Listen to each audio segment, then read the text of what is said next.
If you've been trying to make money online but keep hitting a wall, I'm gonna tell you the truth nobody else will. It's not that the opportunities don't work.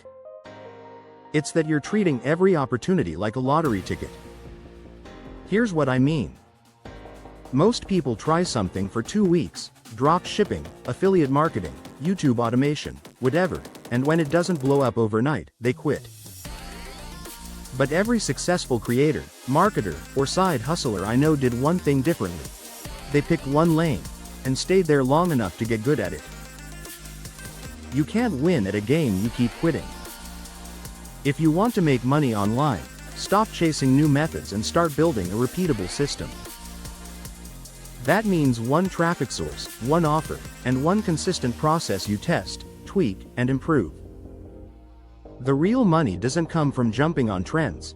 It comes from stacking tiny wins until the compound effect takes over. You don't need another hustle.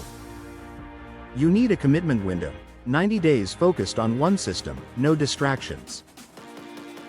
That's how momentum starts.